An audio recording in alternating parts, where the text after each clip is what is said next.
Hello people of YouTube, it's Deepak here, and welcome to DCS World 2.9.6, an Eagle Dynamics CH-47F Chinook module. Welcome to a very quick look at this new module. It's not actually going to be a tutorial at this stage because we're quite early in early access, and also I've not had quite enough time to familiarise myself with this helicopter just yet. But let's have a little bit of fun. Let's jump into the helicopter, take a look at it. It certainly looks pretty good, and let's see what we can do with it. First thing we'll do is we'll grab the rearm and refuel page, and we'll load up our M60s because why not? And also note we have this new cargo pop-out. I will actually cover this in a future tutorial because it's a new and exciting system that we have in the helicopter. Well, actually, it's kind of a new system that they're adding to DCS World in general. And we've got two different liveries at this stage we can have, but we're going to get a lot more in the future. Let's go ahead and do that. We'll take the dark green and we'll load the door guns just for a bit of fun. And today I'm just going to start the helicopter up and fly it around a little bit and give you my first impressions. Nothing really much more than that, and certainly not a tutorial. And you're going to want to follow the tutorials for how to start up the chopper, or a good checklist, because I've had a couple of failures to start myself by not exactly following the procedure, so it's a little bit finicky at this stage. But the avionics are looking pretty good. It's got quite a bit of functionality in it, which I rather like. It's quite a modern glass cockpit system in this particular helicopter. So anyway, let's jump into the cockpit and let's go ahead and get the chopper started up. Just going to move my camera just a little bit here because it's hard to see the overhead unless you do that. And we're going to do a quick and dirty startup. So battery to on, just going to confirm that some of the basic instruments come on. We get a CDU, we get the chronometer. The radar altimeter seems to light up at that stage. I'm not sure if that should be the case, but anyway. And then we're going to go ahead and run the APU. So you're going to switch the APU to the run position and wait 5 seconds. Because until you do that, it's not ready for a start, and you'll get a failed start. And then push and hold start for 2 seconds. And release back to run, and you should hear APU is winding up. Well, actually our backup instruments came on as well, actually on battery. And hear the APU firing up there. And if we look at the overhead, we now have APU ready.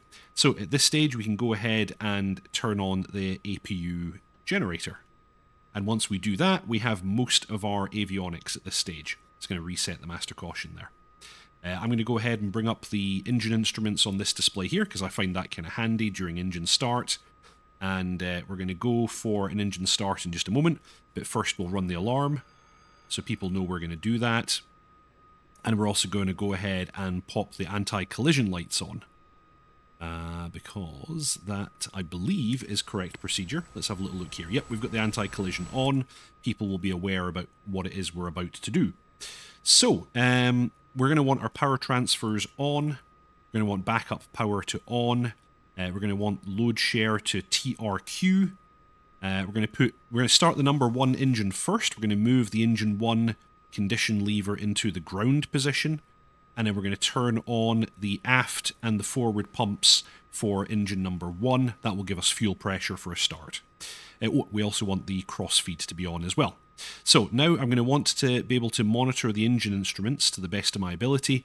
We're looking at the N1 reading. You can probably barely see that, but we're going to want to hold the starter until N1 hits 12%. So this is the starter switch as a left position for engine 1, a right position for engine 2, and the center position is off. We're going to hold it in number 1, and we're going to wait for the N1 to pass 12%. It just did. We're going to release it back into the middle, and then we're going to monitor engine start. We've got a spike in the exhaust temperature there. Rotors are starting to turn. Note that both engines turn both rotors, as you might expect. It would be kind of crazy if it didn't. And that's a good start in engine 1. And all we got to do is repeat the procedure for engine 2. So hold the number 2, wait for 12%, release, And we'll monitor that we get a good start on number... Oh, no, I did it wrong. I didn't hold it for long enough. It's actually kind of hard to see those numbers from here. Let's run it for a bit longer. Oh, actually, I know what I did. I didn't actually put the condition lever into ground. There. That would help. We're just turning the engine with no fuel. Release, and we should get a start this time. Yes, there we go. Demonstrating how not to do it.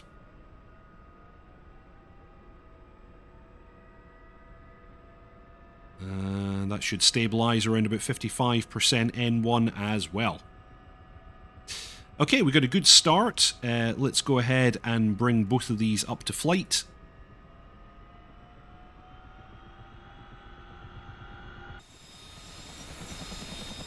And the helicopter's starting to get ready to fly.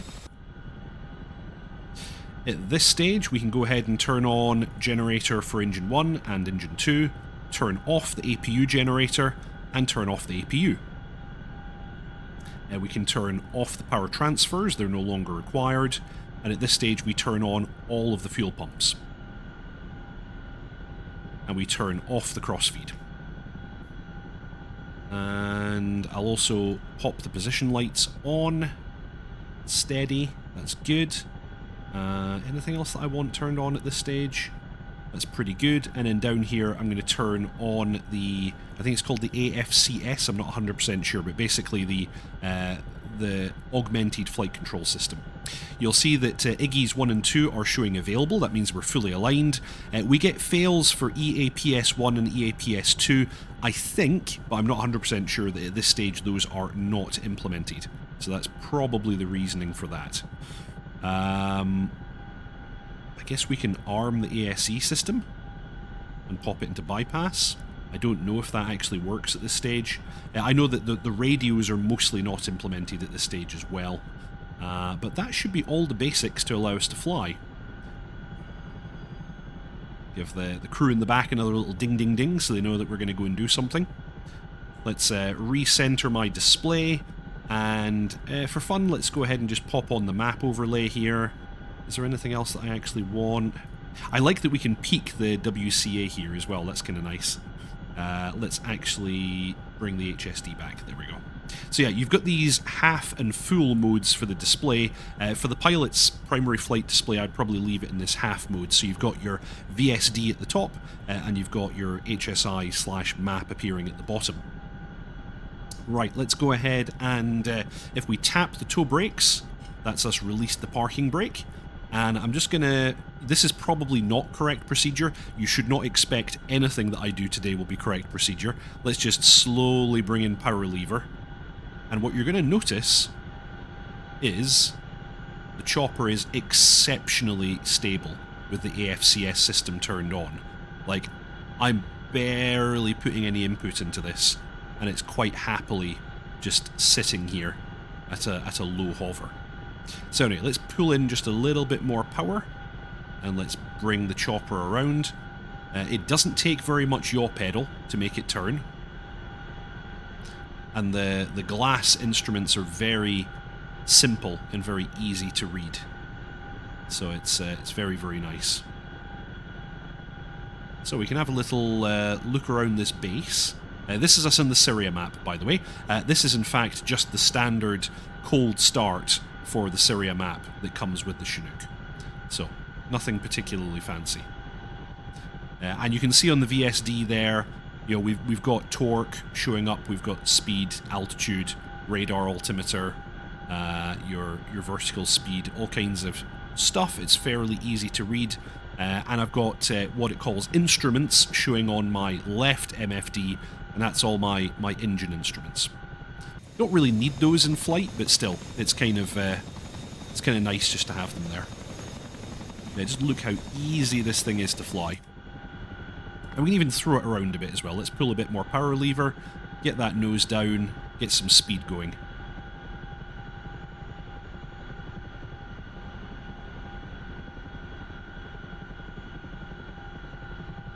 Before you know it, we're at about 100 knots there, cruising along quite happily. But yeah, like if you're looking for a nice, easy helicopter to fly, this is a great option. It's very easy to fly, very modern systems, nice avionics, and also, you know, the very first foray of Eagle Dynamics into the new logistics system.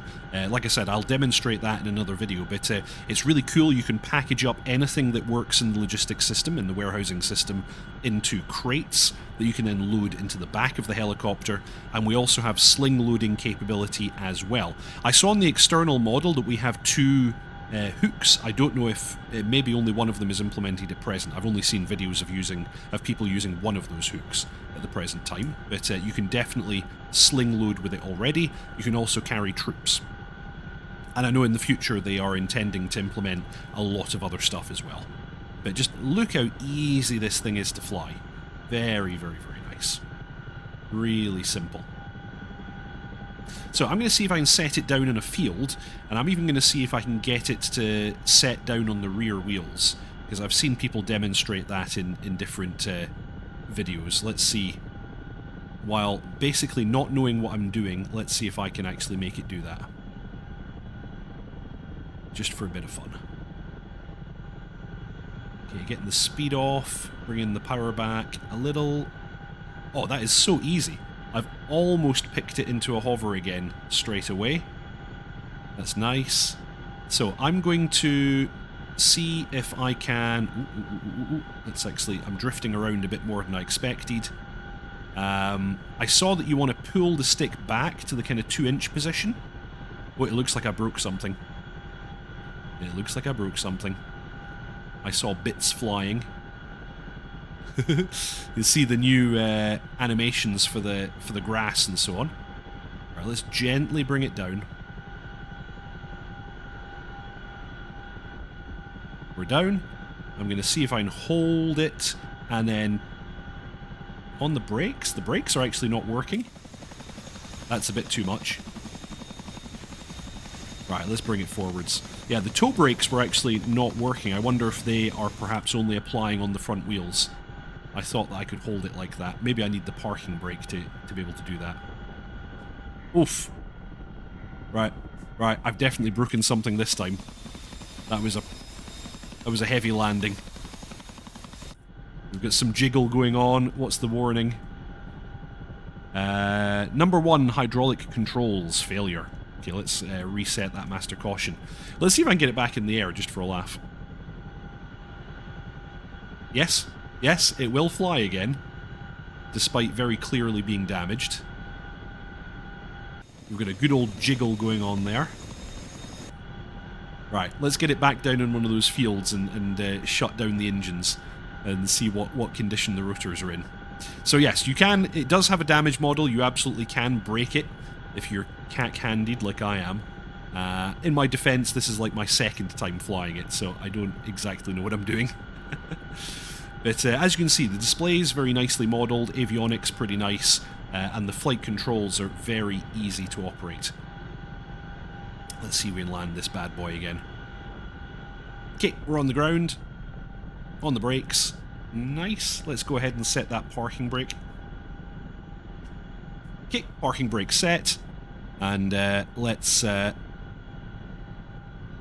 if I can bring these condition levers back. Oh. Maybe I need to move the view again just to make this a little bit easier. You can right-click on the condition lever to pop it out, and then bring it back. Right-click to pop it out again. Oh, there's so much wobble. I'm actually not even sure if I can do this. I might need to actually map this to something. Okay, I wonder if I... active pause. That's better.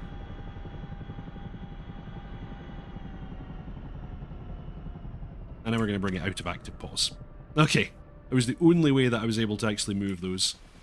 Let's see what the rotors look like. I'm suspecting I took the tip off of one of those. There's no rotor brake in this particular helicopter, so we just need to wait for it to spin down. Nicely modelled cockpit, though. And yeah, number 1 position is your main pilot. Number 2 is your co-pilot. Number 3 is your flight engineer. Number 4 is, I guess, is this the left? Yeah, this is the left door gunner. Number 5 is the right door gunner. And number 6 is your, I don't know what this guy's called, loadmaster, maybe? Ramp guy. There is actually a switch here for the ramp controls, but that doesn't actually seem to work. I'm assuming you have to actually map something for it. And controls for lighting and stuff in here as well, but they don't seem to work. Actually, I wonder. Yeah, how do we control the ramp? Command to engineer to lower the ramp, fully unloading. Left shift, left alt G. Let's see if that works. Left shift, left alt G. No, it's also probably not powered right now, so that would make sense. I don't actually see any damage at all to the rotors, so I don't know why we had so much jiggle. It might just be that it's not visually mapped. And back to the cockpit. So, a very, very quick overview of the CH-47F Chinook. Looks like a bit of a laugh, still very, very early, of course, but this is already something pretty cool that we can play around with. I'm definitely interested in jumping into the new logistics and cargo system that this implements. Going to be a bit of fun. I hope you all enjoyed that. I will see you all next time.